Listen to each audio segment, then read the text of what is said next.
Where in the world are you watching from? Drop your country in the comments. Before we dive into this heartwarming story, hit subscribe so you'll never miss the most courageous dog tales we share every day.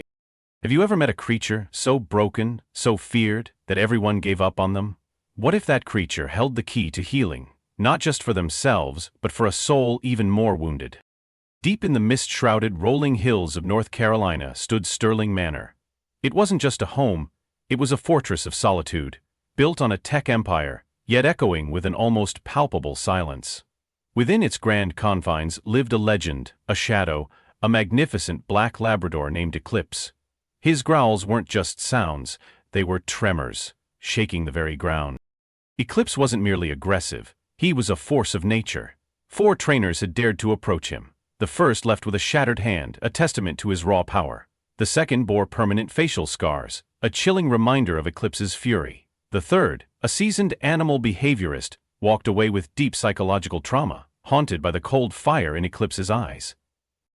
Even a decorated canine officer, known for taming the wildest beasts, simply retreated defeated. "He's beyond saving," the officer whispered, his voice tinged with a fear he rarely showed. Eclipse wasn't just broken, he was believed to be beyond repair, a creature of pure, untamed rage. His owner, Robert, was a tech titan who had vanished from the public eye. He built his empire from nothing, trusting algorithms more than human connection. His only remaining tether to anything resembling warmth was Eclipse, a creature he refused to put down or give away, despite the danger. No one truly understood why Robert clung to this monster until they noticed an old faded photograph on his desk. A young boy, perhaps 10, with a playful Labrador named Buddy from 1972. Buddy was Robert's only friend in a lonely childhood, his silent confidant. Eclipse, with his striking resemblance, was Buddy's ghost. Robert's attachment to Eclipse was a profound unspoken grief for Buddy, and perhaps for his own lost innocence. His immense wealth could solve any problem, but not the problem of a broken heart. He clung to Eclipse, a desperate, silent plea for redemption. A last connection to a love he'd lost. Then came the unprecedented challenge. Robert announced a $2 million 0-cents reward, not for obedience, not for tricks, but for friendship. Make him gentle, trusting, truly connected to a human heart again. No one scoffed. They knew it wasn't about the money. It was about saving a fragment of Robert's soul, his last link to a past he couldn't let go of. It was a common mistake, trying to fix a broken being through force or dominance, rather than understanding and empathy. Eclipse, like many people, was judged solely on his past mistakes and outward aggression, without anyone truly seeing the deep-seated pain that fueled his behavior. In the heart of bustling Atlanta, Lena, a resilient 14-year-old black girl, drifted like a phantom. Her world was a symphony of survival. The rhythmic clang of garbage trucks, the distant wail of sirens, the hurried footsteps of strangers who never truly saw her. She knew every hidden alleyway, every discarded meal, every cold bench that offered a moment's respite. Lena rarely spoke, not from shyness, but from disuse. The world rarely listened, so she stopped speaking to it. Her parents were a blur of fragmented memories, a gentle hand, a lullaby, the faint scent of jasmine. These precious fragments had long been traded for the harsh realities of cold nights and empty stomachs. Yet, Lena possessed a superpower, acute observation. Her survival depended on it. She noticed the subtle shifts in people's moods, the unspoken anxieties in their eyes, the way even the most hardened street dog flinched at a sudden movement. This sensitivity, born from hardship, allowed her to see what others missed. One sweltering afternoon, huddled near a bus stop, Lena overheard 2 delivery drivers. $2 million for a dog, can you believe it?" one scoffed. "Not just any dog," the other replied. "That Labrador's a demon, tore up a grown man's arm." The money meant nothing to Lena, but a dog no one can reach, that struck a chord deep within her. It echoed her own feeling of being unreachable, unfixable. She saw herself in Eclipse, a creature misunderstood and feared. That connection fueled a tiny seed of purpose. Lying beneath a rusted awning that night, shivering, her fingers numb, Lena's mind wasn't on hunger. It was on Eclipse. "Maybe," she whispered to the silence, her breath fogging in the cold air. "Maybe he just needs someone like me." Her past trauma and isolation had honed her ability to connect with others who were also isolated or misunderstood. Her silence wasn't weakness, it was a profound understanding of the world's noise. Lena's wealth of empathy and understanding stood in stark contrast to Robert's material wealth. True solutions, she instinctively knew, often came from the most unexpected places. She understood that sometimes the most broken beings just need someone to see them, truly see them, beyond their scars. Before the first hint of dawn, Lena rose. Her back ached from the cold pavement, but a purpose she hadn't felt in years ignited within her. She had no map, no GPS, just a name, Sterling Manor, and a gut feeling it lay far beyond the city's sprawl, nestled in the quiet hills. She tied her worn-out sneakers, slung her plastic water bottle over her shoulder, and began to walk. Her journey was a gauntlet through the waking city. She navigated bustling streets, cutting through forgotten alleyways, crossing treacherous rail tracks. Each step was a testament to her unwavering resolve, a silent prayer for a chance. The drone of highway traffic gradually faded into the chirping of crickets. The smell of exhaust was replaced by damp earth. As concrete gave way to dirt roads and dried grass, the landscape changed, but the challenges remained. Her legs burned, lips cracked from thirst. She narrowly avoided a venomous snake, twice considered turning back. But a stubborn ember of hope, a part of her that still believed despite everything, pushed her forward. One afternoon, as she paused by a dusty creek, she noticed a small injured bird, its wing bent at an unnatural angle. Without hesitation, Lena gently scooped it up. She carefully splinted its wing with a twig and a strip of cloth torn from her shirt, then shared her last drops of water. This quiet act of compassion, unseen by her, was a glimpse into her soul. Finally, she reached the imposing iron gates of Sterling Manor. The first guard, a burly man with mirrored sunglasses, dismissed her with a snort. "You try with Eclipse, that dog would eat you for breakfast." He didn't open the gate, didn't ask her name, but Lena didn't leave. She curled up beside the gate, enduring the biting wind and the distant howls of coyotes. Day after day she returned. The same guard, then another, told her to go home. "I don't have one," she replied, her voice quiet but firm. Her unwavering presence started whispers among the staff. A groundskeeper, who had seen her tend to the bird, moved by her silent vigil, left her half a sandwich. On the fourth morning, an older, quieter guard, who had witnessed Lena's consistent, peaceful presence, finally called Robert. True determination, Lena understood, wasn't loud. It was a quiet, unyielding force that could move mountains, even when everyone else told you it was impossible. Her journey itself was a metaphor for overcoming life's obstacles. The crunch of polished boots on gravel announced Robert's arrival. He studied Lena from her tangled, wind-swept hair to her torn sneakers. His eyes, usually sharp and unreadable, held a flicker of something new. "You're the one who's been waiting," he stated, his voice deep. Lena's answer came quietly but without hesitation. "I heard no one could reach Eclipse. Maybe that's why I should try." Robert challenged her, his brow furrowed. "He's not safe. You think you can help him?" Lena's response was the heart of the story, a philosophy that cut through all of Robert's preconceived notions. "I don't think I can fix him," she said, her gaze steady. "I just think maybe he doesn't need to be fixed. Maybe he just needs someone to stay." That profound statement hung in the air, a stark contrast to every solution Robert had ever known. It wasn't about dominance or training, it was about presence. The next morning, the air in the yard was electric. Eclipse was a coiled beast, muscles tense, teeth bared, pulling against his heavy tether. Handlers stood ready, wary, their faces grim. Lena didn't flinch. She walked just beyond the length of the tether, far enough to stay safe, but close enough to be seen. She simply knelt.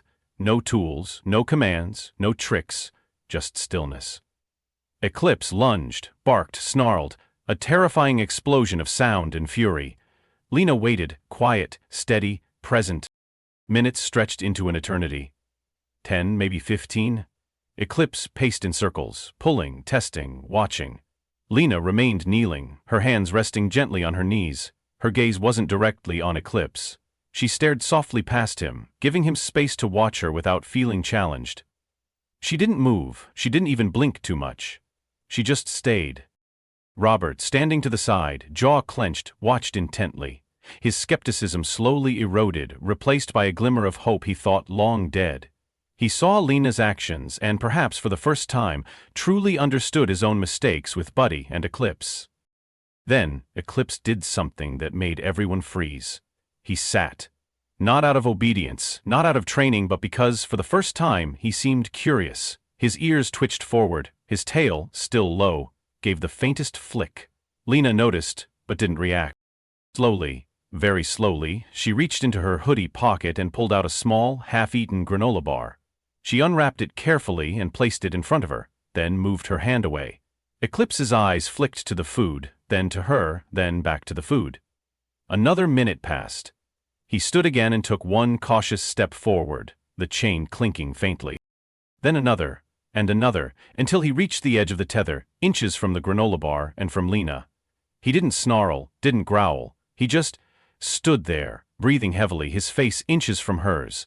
Lena lowered her eyes, never making direct contact, and whispered, just loud enough for only Eclipse to hear, "It's okay, I'm not here to make you do anything.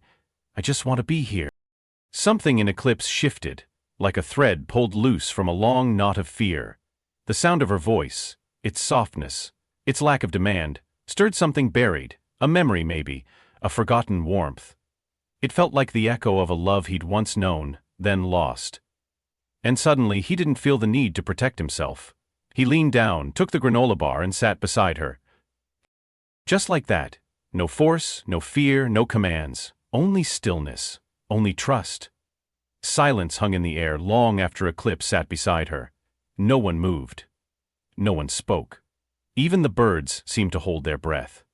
Robert's jaw, once clenched, was now slightly unclenched. During this profound moment, a sudden gust of wind rattled a loose piece of tin on a nearby shed. Eclipse instinctively tensed, but instead of lashing out, he subtly leaned towards Lena, nudging her gently with his nose. It was a primal instinct, a quiet promise to protect the one who offered safety. Eclipse wasn't inherently evil. He was deeply traumatized, and Lena's presence was the first true safety he'd felt in years. True strength, Lena had shown, lies not in dominance but in vulnerability and the courage to meet another's pain with empathy. Healing begins when we stop trying to fix and start trying to understand. Robert stepped forward slowly, his shoes crunching over gravel. His voice, usually firm, was now low with awe. "You did it," he said, clear and resonant. "No one else has ever gotten close. You won." He offered the $2 million 0 cents reward as promised. Lena turned her head towards him but didn't rise. She looked down at Eclipse. His body now rested against her side, his breathing steady, almost calm. She stroked his back once, then stood slowly, brushing dirt from her knees. "I don't want the money," she said. A hush swept across the yard. Robert raised an eyebrow, but said nothing, waiting. "I want a room," Lena continued, her voice unwavering. "Somewhere safe. A bed I won't get kicked out of in the middle of the night. 2 meals a day. And school. I want to go to school." Her voice didn't shake, but a flicker of vulnerability, quickly buried beneath the same steady calm that had tamed Eclipse, revealed the depth of her longing. Robert stared at her, as if trying to understand something far larger than what she'd said. "That's all?" he asked. She nodded. "That's all." He looked past her to Eclipse, whose eyes now followed his every movement, not with fear, but with quiet alertness. Then back to Lena. He exhaled slowly and spoke softer this time. "You'll live in the main house. We have an extra room. You'll eat with me and we'll get you enrolled first thing tomorrow." Lena didn't cry, not out loud, but her shoulders relaxed for the first time in years. She gave a small nod. "Thank you." Robert stepped forward, placing a hand on her shoulder with surprising gentleness.